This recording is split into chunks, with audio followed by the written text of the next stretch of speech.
Bonjour à tous et bienvenue dans cette nouvelle vidéo. Alors aujourd'hui, et toujours accompagné de mon fidèle compagnon Optimus, on vous emmène découvrir le Puy-de-Dôme en Auvergne. On va faire une rando d'environ 13 km, c'est une boucle. On va monter au sommet du Puy-de-Dôme et puis ensuite se diriger vers le puy du Pariou pour le contourner et revenir sur le Puy-de-Dôme de l'autre côté. Donc environ 13 km, 4h30 à peu près de marche et 600 mètres de dénivelé. A priori, aucune difficulté technique si ce n'est que ça monte assez sévèrement pour monter jusqu'au Puy-de-Dôme. Mais ça semble très facile d'accès pour une famille et aussi du coup pour un chien. Allez, c'est parti!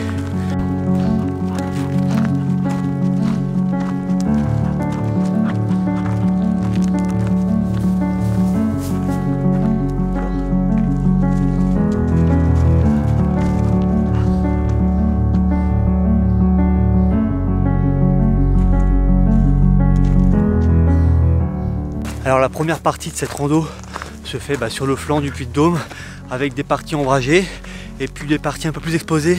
On a déjà une vue assez sympathique des environs. Alors petite particularité pour nous aujourd'hui, c'est qu'Optimus est blessé. On a enchaîné pas mal de randonnées et il a un coussinet qui s'est complètement décollé de l'épiderme. Alors c'est pas faute d'avoir fait attention puisque je prends toujours grand soin de ces patounettes en tannant notamment ces coussinets avec des solutions tannantes pour les renforcer et les durcir. Et puis le soir après chaque rando, je mets des crèmes qui nourrissent les coussinets, qui les hydratent pour éviter les craquelures. Malgré toutes ces précautions, un coussinet s'est décollé, mais pas complètement. Donc j'ai décidé de le recoller avec de la super glue. Et là vous allez vous dire, ce gars est malade. Mais en fait il faut savoir que la super glue, ça fait office de colle chirurgicale. Et oui, alors sachez que si vous êtes blessé, que vous êtes fait une plaie par exemple, que ce soit pour vous ou pour votre animal de compagnie, il y aura 3 étapes à respecter. La première étape, nettoyer la plaie, de préférence avec du sérum physiologique ou de l'eau. Deuxième étape, désinfecter cette plaie. Et troisième étape, si cette plaie est vraiment trop importante et assez ouverte, vous pourrez la colmater avec de la colle extra forte type super glue, puisque cette colle a les mêmes propriétés, ou presque, que la colle chirurgicale.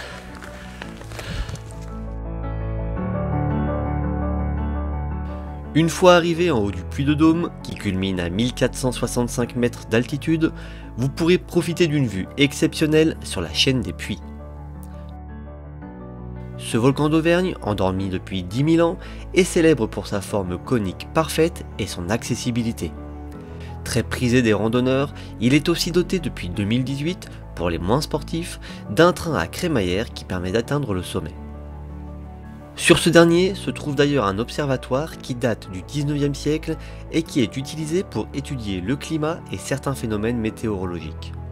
Il y a également un espace muséographique dédié à la géologie et à l'histoire du site, où les visiteurs peuvent en apprendre plus sur ce volcan et sa formation.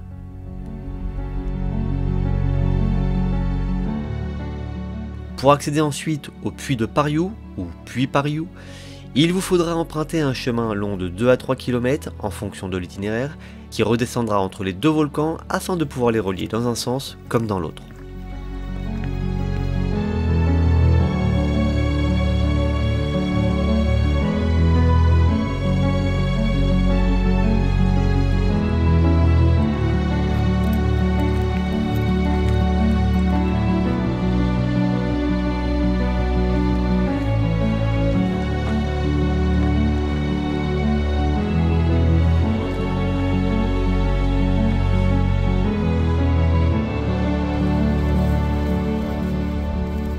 Donc là on est actuellement entre les deux volcans, entre le Puy-de-Dôme et le puy du Pariou.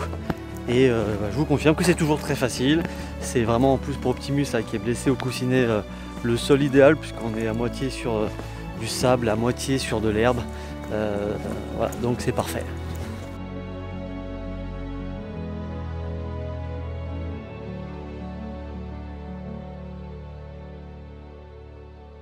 Je ne vous cache pas ma déception lorsque je suis arrivé au pied du puy du Pariou. Je pensais que comme pour le Puy-de-Dôme, nous allions pouvoir gravir jusqu'au sommet par le biais d'un petit chemin. Mais non, en lieu et place, un escalier. Un escalier de plus de 520 marches qui, à mon goût, dénature le plaisir de gravir ce volcan, car cela donne plus l'impression d'être un touriste en vacances qu'un véritable randonneur. Mais ce n'est bien sûr que mon ego qui parle, car les raisons de la présence de cet escalier sont bien réelles et ont une véritable explication. En effet, il a pour but de préserver la sécurité des visiteurs, car les flancs de ce volcan sont composés de scories volcaniques instables pouvant rendre le terrain très glissant, surtout après la pluie. Cet escalier a aussi pour rôle de mieux canaliser les visiteurs afin de préserver la biodiversité plus importante que sur le volcan du Puy-de-Dôme. Bref, les raisons sont convaincantes et au moins j'aurais pu faire ma séance de squat du jour avec une vue à couper le souffle sur une partie de l'Auvergne. D'ailleurs, c'est sur cette dernière que je vous laisse profiter de la fin de cette vidéo et que je vous donne rendez-vous pour de prochaines aventures.